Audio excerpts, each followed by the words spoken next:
What's up, guys? Jonathan here, the Fish Room Addict. How the heck are you? I hope you're doing great. It is a busy day in the fish room. We got our fish swap tomorrow morning that we're going to be selling some fish in, try to make some money, get some money for these other tanks going, you know, or rescaping, all the projects we're going to be working on.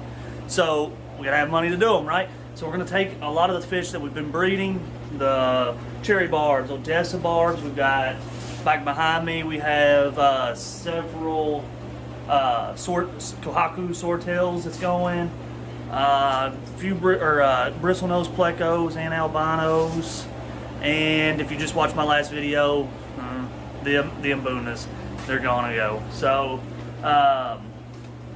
anyways, quite a bit to do. Oh, and the angels, the platinum angels for sure is going, or some of them, not all of them, not all the other ones either, just a few here and there. So we gotta bag that. I'm actually gonna show you how I'm gonna kind of prepare all of this, because obviously it all needs to stay warm until in the morning.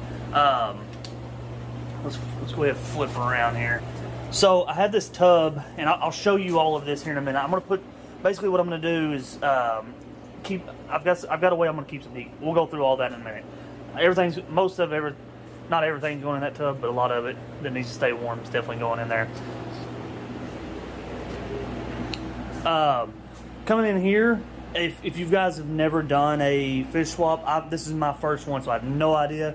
This is just my experience. This is what I find easy. So I do my vinegar eel cultures. I usually do that in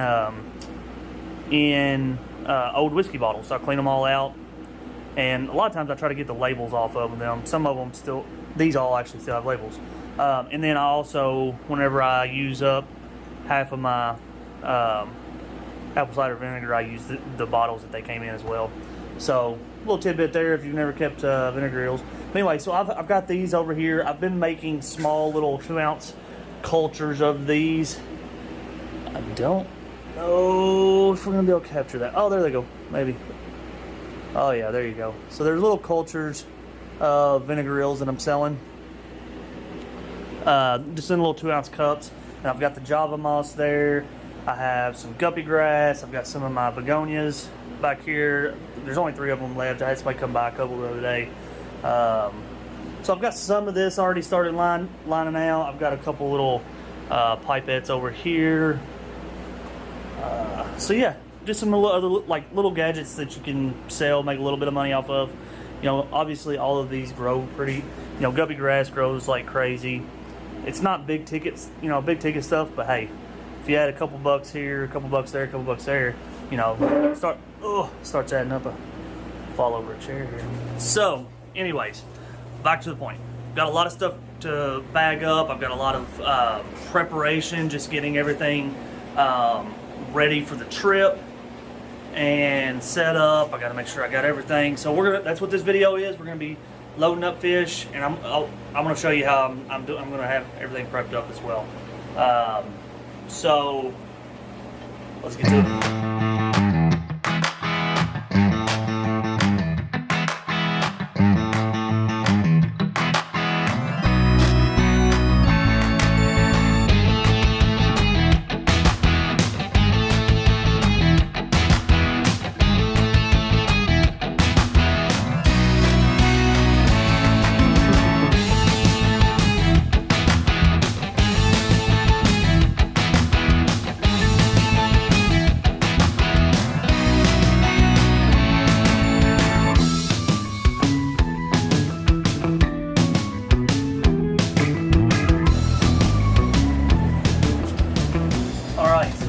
Show you what I'm doing them in groups of 3s.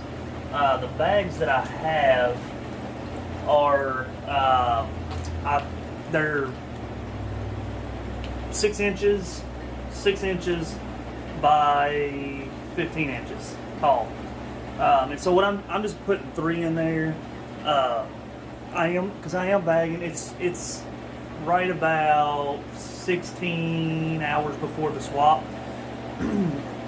So I'm just trying to make sure that they're not overcrowded and it doesn't pollute the water so quickly. So I'm putting 3 to a bag, and what I'm doing is I put them in groups of 3s, and then I'm doing some guaranteed trios with these as well. So a guaranteed, if you don't know what that means, it's guaranteed male with 2 females. Usually that's the case. Sometimes it may be opposite, but the way I'm doing it is a guaranteed male with 2 females, and that's what we have here. You can kind of see inside of there. I don't know if the camera will pick up on it or not, but got a guaranteed male over here. You can already see the tail coming out of him. You can see his gonopodium, and then the 2 females right here. So guaranteed trio, breeding trio.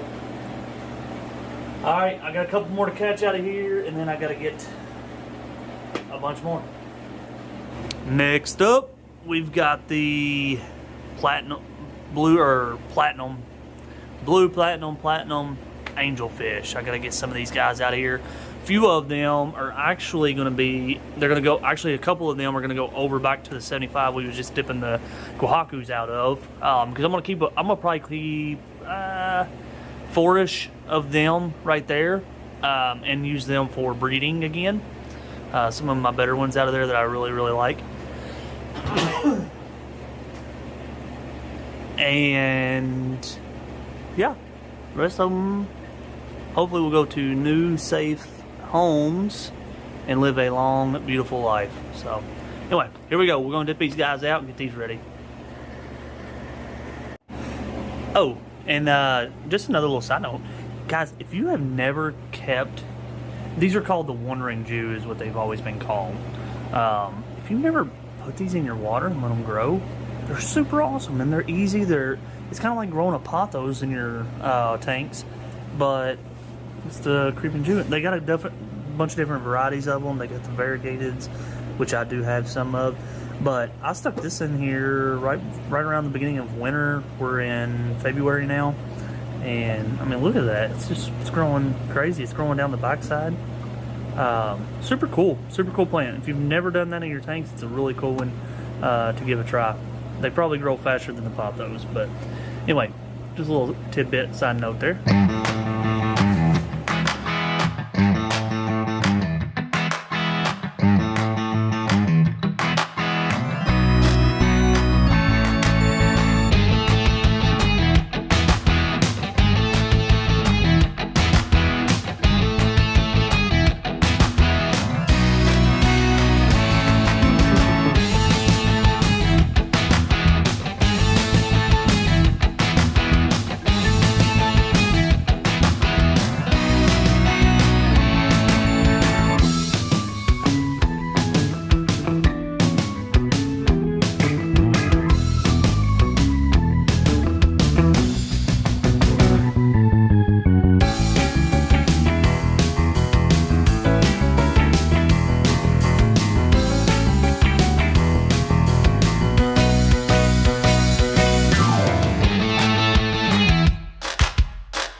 I just finished up with bagging the platinums.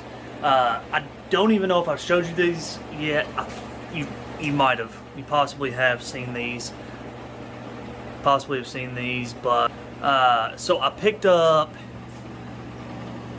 these from the local fish club. Actually, so the fish that I know have bred are like these, and then of course up here in the I've already caught them. They're already out. So I actually have a cluster of eggs from these two that I recently picked up, and I'm gonna put them over where the platinum grow outs were in the 20 long, and I put actually a couple. There they are there. I ended up keeping 2 of them that I'm gonna keep, and for breeding purposes or whatever, or maybe just want to keep them. But anyway, they're in the 75 now, chilling. The rest of their crew is bagged and ready to row. So these guys, we're gonna go ahead and hopefully they don't jump out on me. I'm not covered usually. Woohoo! So usually I hold my hand over it. When this happens, I usually hold my hand over that. I'm glad that nothing did end up happening because they do jump. So anyways, I'm gonna put them, they're gonna go into that 20 long there. We're gonna use them for breeding. Like I said, they just bred. I have a cluster of eggs down here, trying something different there. And we'll leave them in this 20 here for the time being. So yeah, all right. Next up, we're going to be bagging the Odessas, and then we've got the baby, or I don't know. I guess I would call those juveniles now. They're cherry barbs. They're right at probably 3/4 an inch, maybe an inch, roughly. They're growing out real nice, so I'm gonna bag these guys up. They'll be getting going, or well, some of them, not all of them, but between those and the Odessas is what are next. My babies. All right, here we go.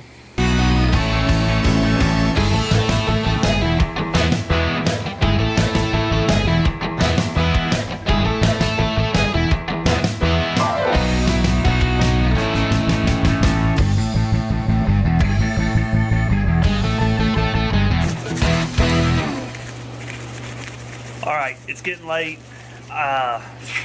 It's already been a long day. This is quite a bit of work to bag some fish. So I'm gonna kick it around here. I've got the cherry barbs. There's 12 bags of 6. There's quite a few in there. I don't know. 12. I think there's 12 bags of 6 in there, but there's still a ton. I still got a bunch. There's a bunch in there. There's at least that many more. Or more in that tank. So I got my cherries. I got the Odessas bagged and loaded. I've got the breeders I was talking about put in this tank. They're kind of getting used to everything there. And then over here, I now have the Platinum Angels ready to roll. There's 18 of them, and then the Kohakus. So what I'm gonna do is I'm actually going to just leave those. I'm actually just going to leave those in the tanks so that they're going to stay warm overnight. In the morning, I'll be able to get up, get everything pulled out, and then boxed into my totes, and have it that'll be ready to roll and ready to go for in the morning to the fish swap. So I told you guys I'm going to show you how I'm going to warm these totes. These are just hot hands. It's already warm. You can get these at almost anywhere. Any farm store, tractor store, Dollar General, dollar store. Pretty much almost anywhere you can find these. These are the ones these are a little bit bigger than the normal size that you normally see. You take them out of the bag. If you're not familiar with them, you take them out of the bag, you shake them up, they activate, and then they stay warm. Spin around here and show you. I got a mess going, but so yeah, these say 18 hours, so they stay pretty warm. It's just enough to where you can keep the heat inside this box. So what I'm gonna do is I'll just simply lay a couple in here.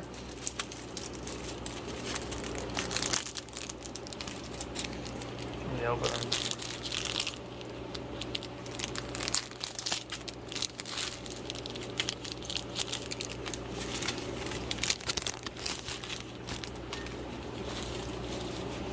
Sorry, had to open another one.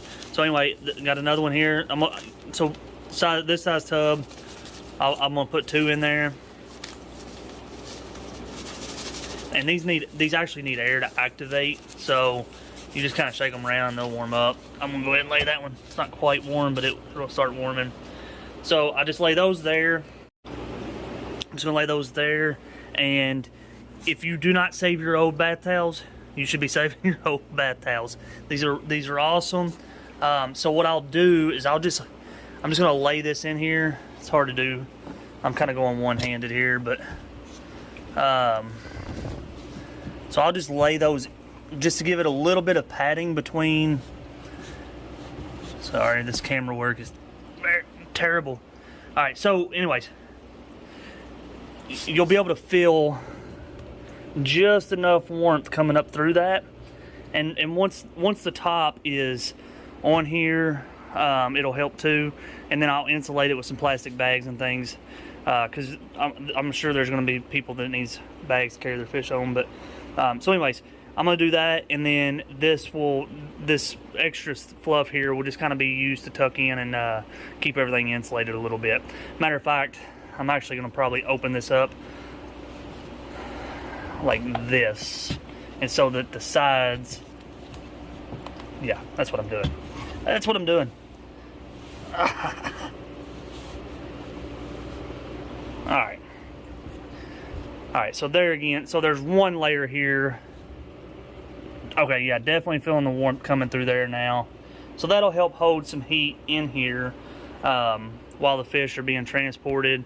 And if I feel a bag kind of, while I'm at the swap, if I feel a bag getting chilly or anything, I can lay it in here and help warm, maybe to get that water back up to temperature.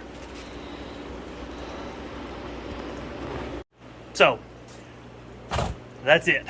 I still got quite a bit of work to do. I really don't need to be doing these videos because I'm running behind. It's already late in the evening, night, and still got the bristle nose, and I still got the Mbuna to get bagged up, which I may get up early in the morning and try to bag those. But anyways, fish are bagged. First fish swap I've done. Hopefully it's a success. Hopefully we get some extra cash to build some of these other projects out. So thank you guys. If you watch this far, thank you. Appreciate you tuning in. Appreciate you watching. And until the next one, I'll see you then.